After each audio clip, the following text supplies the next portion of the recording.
हैंडलों में चाल है इसके नहीं है? हैं? चाल तो है इसमें। गाड़ी लोड है नहीं खाली है। हाँ जी। कहाँ से है गाड़ी हो जी कहाँ की है वो? ये इनकी है जी। हैं? इनकी है जी। लोकल की है। तो इसका तो फ्रंट असल खुलना ही खुलना है एक। और इधर जो है पवन मिस्त्री लगा हुआ है। डंडा खोल लेगा इसका? खोलो। दबाना ऐसे भी है। ज़्यादातर काम तो हमारा दाब दूब का ही रहता है। एक डंडा आया पड़ा हुआ है यहाँ पे, इसमें गुल्ला ही नहीं है। इसका गुल्ला गायब हो गया। गुल्ला लगाना है इसमें। और इस गड्डी के घोड़े मुर्गे खोल रखे हैं, ये तैयार हो रहे हैं यहाँ पे।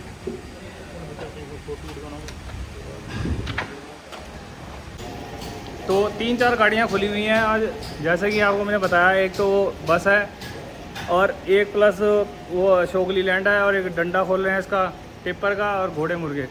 तो ज़्यादातर 95% हमारे पास दाब देना और नॉर्मल काम होते हैं। कुछ वैसे नहीं है कि अभी गुल्ला टूट गया, वो अलग एडिशनल के लिए पड़े रहते हैं। जैसे अभी 2 डंडे आ रखे हैं, ये पड़े हुए हैं, इनका भी काम करना है। तो टाइमिंग होती है। अब कई कस्टमर आए थे ऐसे टाइम पे, जैसे कि अभी टाइम हो रहा है, जैसे मैं देखूँ घड़ी में अब 1:30 बज रहा है।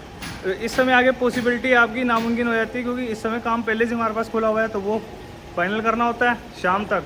तो नेक्स्ट डे पे चला जाता है आपकी गाड़ी का काम। तो कोई भी अगर भाई अगर आना चाहता है तो मॉर्निंग में सुबह 8 बजे से पहले आ जाए, जिससे कि यहाँ गाड़ियाँ पहले से ही लग जाती हैं। रात को भी गाड़ियाँ खड़ी हुई थी, वो भी आप देख लो। अभी यहाँ हाथ भी लगाए, गाड़ी खड़ी है, इसकी लिफ्ट फिट करनी है हमने। तो खैर वीडियो के साथ बने रहे, अभी दिखाऊंगा मैं आपको जिन जिन गाड़ियों का हम काम खोल रखा है, और उसमें दाव वगैरह देंगे फ्रंट एक्सल वगैरह में, तो शो करूँगा। वीडियो के साथ दोस्तों बने रहना। फ्रंट एक्सल उसका ले आए हैं हम 3118 अशोक लीलैंड। अब इसका जो है स्पेंडल निकालते हैं पहले। बाहर तरह का पन्ना चारों वाला बुर्श मारता हूँ पहले तो। अब खोलना शुरू करेंगे दोस्तों इस फ्रंट एक्सल को, तो पूरी वीडियो देखना दोस्तों। छोटी सी वीडियो है, खाली फ्रंट एक्सल खोलकर इसमें हम दाब देंगे और इसके स्पेंडल के बुश चेंज करेंगे। ये नहीं है कि हाँ भी इसकी मुक्की ये वो फलाना, नहीं, क्योंकि गाड़ी बिल्कुल कंडीशन ठीक है। ये इसके ड्राइवर हैं दोनों, ये जो बात कर रहे हैं पूछ रहे हैं, ये कह रहे हैं हम खाना खाने जा रहे हैं। कोई बात नहीं, मगर दोपहर का टाइम हो गया, रोटी वोटी तुम खाया हो, कोई चक्कर नहीं है। हम इतने में से खोलते हैं और अब आपको देखते हैं कि इसमें क्या कमी है। तो जैसे कि अब आप देख रहे हैं कि इस पेंडल के जो ऊपर की जो प्लेट है, उसके जो 13 नंबर के बोल्ट होते हैं, जो ग्रीस की प्लेट होती है, वो उतार ली गई है। और इधर से भी, और इसकी जो काटरें हैं दोस्तों बहुत ही प्यार से निकल जाती हैं। कई बार क्या होता है काटर निकलती नहीं है, ये बहुत ही मतलब ढीली टाइप ही होती हैं एक तरीके से। अशोक लीलैंड की जो काटरें होती हैं मैंने निकाली हैं, बहुत आराम से निकल गई हैं। कई बार ऐसा हुआ ही नहीं कि हाँ भाई फंस गई हो। टाटा की जल्दी से फंस जाती हैं, इसकी जो है थोड़ी बहुत ही प्यार से निकल गई हैं, हल्की चोट में ही। और नट बोल्ट भी बहुत आराम से खुल गए हैं। तो पाना जो था इसमें सही लग नहीं रहा था कोई, फिर मैं पाना दूसरा लेके आया, क्योंकि पहले वाला पाना के जो पैल थे वो ख़राब हो गए थे। अब ये वो जो पाना है इसके साथ का, जो ये खोल दिया इन्होंने, देखो नट खुल गया ना, हाँ खुल गया देखो। अब ये खुलते ही दोस्तों अभी इसमें चोट मार के मैं इसे बाहर निकालूंगा इनकी काटरों को, तो वीडियो में आप देखेंगे दोस्तों। दूसरी एक बात और बता दूं दोस्तों, कस्टमर कह रहा था कि मेरा स्टीयरिंग झटके मार रहा है काफ़ी तेज़ी से, मतलब काफ़ी दिनों से परेशान है स्टीयरिंग के झटकों से। मैंने कोई बात नहीं, आपकी वो भी दिक्कत देख लेंगे। पहले फ्रंट एक्सल खोल रहा है आपका, टायर खाने की समस्या है, वो भी चेक कर लेते हैं, उसके बाद बता देंगे आपकी क्या दिक्कत है उसमें। तो हमने स्टीयरिंग तो मैंने चेक किया था, मैंने ही चेक किया जाके स्टीयरिंग, मुझे फ़िलहाल तो कोई कमी लगी नहीं। हाँ ये हो सकता है कि इसके चकोरे वगैरह ख़राब हो सकते हैं, या फिर स्टीयरिंग बॉक्स का ऊपर वाला प्लेट का जो बैरिंग होता है या वो ख़राब हो गया होगा। 2 ही कारण है, या क्रॉस या स्टीयरिंग का ऊपर वाला बैरिंग जो पिस्टन के ऊपर की वाली प्लेट में लगा होता है। 2 कारण होते हैं जिसकी वजह से ये समस्या आती है। ये तीसरा कारण होता है हमारा इस फ्रंट एक्सल का जो बैरिंग होता है, ये या मुक्की टूटी हो, ऐसा कुछ मामला हो, मगर इसमें ऐसा कोई मामला था नहीं। बाकी मैंने कह दिया कि भाई फ्रंट एक्सल अभी करवाया, अभी चक्कर मारो, अगर तुम्हें गाड़ी में कोई समस्या आ रही है तो इसका फिर हम स्टीयरिंग बॉक्स खोलेंगे।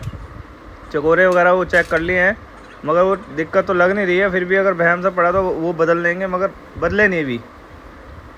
कमी फॉल्ट जो है दोस्तों वो ज़्यादातर चकोरों में ही होता है और किसी में होता नहीं है। अब काटर देख सकते हैं दोस्तों, आराम से बाहर आ गई है। कई बार क्या होता है काटर निकलती नहीं है, बहुत दिक्कत कर जाती है। तो स्टीयरिंग के संबंध में अगर दोस्तों अगर आप भी परेशान हैं और कोई दिक्कत है तो जेन्युइन सामान डलवाएं स्टीयरिंग का, वही चलेगा। डुप्लीकेट सामान अगर आप डलवाने की सोच रहे हैं और कहें कि अभी डलवाया था थोड़े दिन में फिर है बार बार हाइड्रोलिक ख़राब हो रही है, बार बार ये हो रहा है, खुलवा रहे हैं स्टीयरिंग। तो ये सब जो लक्षण है दोस्तों, ये सामान हल्की क्वालिटी का डलवाने के लिए। कई भाई जो हैं यहाँ मतलब मेरे पास आते हैं स्टीयरिंग करवाने के लिए, तो वो बाद में कहते हैं सरदार जी आप पर स्टीयरिंग नहीं हो पाया, इसलिए आपने मना कर दिया, नया लगवा दिया। नया भैया मैंने इसलिए लगवाया कि आप उसे अफोर्ड नहीं कर पाने थे। उसकी राड पार्ट इतना महंगा सामान है, किट विट डलवाएंगे तो खर्चा इतना बैठ जाएगा, वो इतना का स्टीयरिंग आपको मिल जाएगा। लोग वक्त समझते नहीं ना, करने को सब काम हो जाते हैं जब खर्चा आपका नए के मुताबिक पहुंच जाए। मतलब आपको जब डिस्पोजल पुराना कोई मिल जाएगा और इतना खर्चा पहुंच जाए तो फिर वो बेवकूफ़ियों से सही करना, तो उसे जो है दूसरा लगाना सबसे बेस्ट रहता है। अब ये स्टीयरिंग का जो मामला है दोस्तों, आपको मैंने डिटेल में बता ही दिया है। अगर आपकी गाड़ी में भी अगर स्टीयरिंग की ऐसी समस्या आती है, अगर हाँ आपका खर्चा कम बैठता है तो इसे सही कराने का फ़ायदा है। जेन्युइन सामान वहाँ डलवाएं जहाँ ज़रूरत है, ये नहीं कि वो खामी का भी ज़रा सी चीज़ भी बिल्कुल ही वही डलवानी फिर आगे बदलने में फ़ायदा होता है। कुछ सामान ऐसे होते हैं कि भाई कम पैसों में अगर मिल जाए तो वो ठीक रहता है। जैसे कि अब स्टीयरिंग हो गया, स्टीयरिंग की रॉड बदलनी है तो रॉड बदलने का खर्चा समझ लो आपको पता ही है। रोड समथिंग ओरिजिनल बहुत महंगी आती है, 10 से 8 9 के करीबन ऐसे आएगी जो राणे का स्टीयरिंग होता है। अलग अलग स्टीयरिंग के अलग अलग रेट होते हैं। मगर दोस्तों मैं ये कहना चाहूँगा कि अगर आपका स्टीयरिंग में ज़्यादा मतलब खर्चा ज़्यादा है रिपेयरिंग कराने का, तो आप उसे एक्सचेंज करने में बेस्ट रहता है। कई भाई जो मुझे कमेंट करते हैं कह रहे हैं कि हम तो सील व्हील कुछ नहीं डालते, हम तो पूरा स्टीयरिंग ही बॉक्स चेंज कर देते हैं। कुछ अदर सिटीज़ की बात कर रहा हूँ, हमारे इधर की नहीं। तो दूसरे सिटीज़ में मतलब वो अपने बात हमारे साथ शेयर कर रहे थे कि हम तो है स्टीयरिंग बॉक्स ही पूरा बदल देते हैं, हम खोल कर इसमें ना तो किट वगैरह कुछ ऐसा कोई काम नहीं करते। कई लोग करते होंगे, बाकी है कि मैं आपसे शेयर करना चाह रहा था। और अब जो है फ्रंट एक्सल आप देख रहे हैं दोस्तों, मैं फर्मे द्वारा नाप रहा हूँ बार बार, मतलब ताया जी नाप रहे हैं और मैं फर्मा लगा के चेक कर रहे हैं कि इसमें कितनी है मतलब दाब आप है नहीं है। ये फर्मे के द्वारा ही दोस्तों हमें पता लग जाता है कि गाड़ी का फ्रंट एक्सल दबा हुआ है या नहीं दबा हुआ है, और हमें पता लगता है दोस्तों फिर हमें उस हिसाब से इसमें दाब देनी होती है। और जैसे कि मैंने हाइड्रोलिक प्रेस ऑन कर दी है और अब आपके सामने ये आ गई फ्रंट एक्सल में दाब, ये हमने दाब दे दी है और दाब आ चुकी है इसके अंदर। अब ये हमने फ्रंट एक्सल को सीधा किया, अब फर्मा फिर लगाना है। पिन मैं ढूंढ रहा हूँ, पिन कहाँ गई, ये पिन कहाँ गई, पिन नहीं मिल रही, ये नहीं पिन तो यहीं है, ये नहीं। अच्छा वो सेंटर बोल्ट ढूंढ रहा हूँ मैं, इसके अंदर सेंटर बोल्ट लगाना है, ये यहीं पड़ा हुआ कहीं नहीं, सेंटर बोल्ट नहीं मिल रहा, ये रहा मिल गया, ये लगा दिया। ये यहाँ पे लगाने के बाद उसके बाद अब मैं फर्मा लगाऊंगा यहाँ पे, और फर्मा लगाने के बाद अब ये चेक किया जाएगा। चेक कर लिया दोस्तों, और चेक करते ही दोस्तों पता लग गया है कि फ्रंट एक्सल में दाब आ चुकी है, मगर बहुत ज़्यादा तो इसलिए थोड़ा कम करना पड़ेगा, क्योंकि हाइड्रोलिक प्रेस आपको पता ही है थोड़ा मामला हैवी है, तो इसलिए बहुत जल्दी दब जाता है। बाकी हाथ से वाला सिस्टम तो थोड़ा दोस्तों औखा रहता है, मतलब पहले करा करते थे क्योंकि पहले फ्रंट एक्सल छोटे आया करते थे, आराम से दब जाते थे। अब जो हैवी हैं दोस्तों ये बहुत मुश्किल हो जाते हैं, ये जल्दी से दबते नहीं है। ये कहने को ही दिखने को ही लगता है कि वो दाब आ रही है, मगर दाब आती नहीं है इसमें। और अब आपके सामने है ये फ्रंट एक्सल हो चुका है। अब स्पेंडलों की आ गई है बारी, और स्पेंडलों के बुश जो है वो बदलने हैं दोस्तों। ऐसे ही स्पेंडलों के बुश बदलने के बाद इनका काम हो जाएगा फाइनल दोस्तों, और बाहर ले जाकर टांगते हैं इतने में फ्रंट एक्सल को। और भी दिखाते हैं दोस्तों बाहर क्या चल रहा है क्या नहीं है। तो इतने में दोस्तों वीडियो के साथ बने रहें और पूरी वीडियो देखना लास्ट तक दोस्तों। छोटी सी वीडियो बनाई है, ज़्यादा बड़ी बनाई नहीं दोस्तों, क्योंकि टाइम नहीं लग पाता इस बार, क्योंकि कई काम ऐसे आते हैं। और बाकी उसकी जो फ्रेम वाली वीडियो जिसकी लिफ्ट हम लगाएंगे उसका भाग दोस्तों कल आने वाला है, उसकी भी वीडियो मैं आपको पूरी दिखाऊंगा डिटेल से। पंखा वगैरह लगा के, गर्मी बहुत है ना दोस्तों, लगा के यहाँ आराम से बुश बदलेंगे और आप देखेंगे वीडियो में।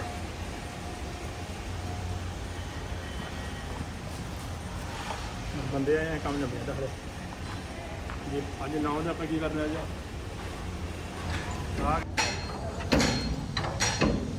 खुल गया तो कटवा ही देते हैं तो यार।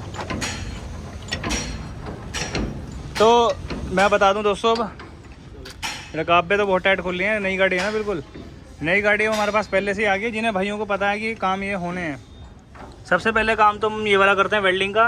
अगर ये पट्टे तोड़ने लगी कल को फिर हम ये वाला करेंगे, तो दोनों काम ये पक्के हैं, होने ही होने हैं। वो ट्रॉली बिल्कुल नवी है, खड़ी होगी आगे। अब इसके बाद ये सारा कुछ जो है इसका डंडे वगैरह होंगे, बाद में देखेंगे लाइन करवाएगा नहीं करवाएगा, डिपेंड करता है टाइम के अकॉर्डिंग। अगर टाइम बचेगा तो।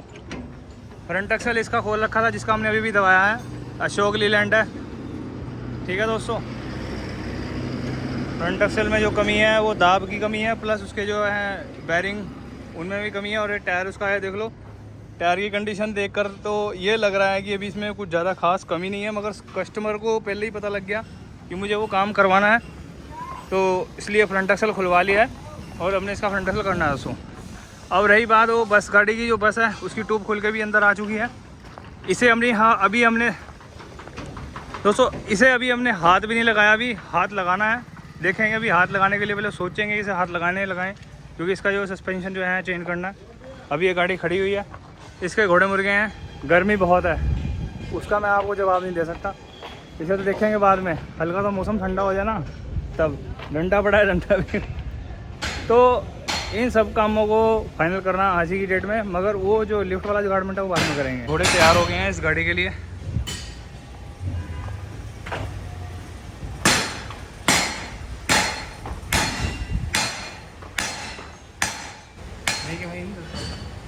या डंडा खोल लो, खुलवा लो से फटाफट। डंडा खुलवा दो पहले।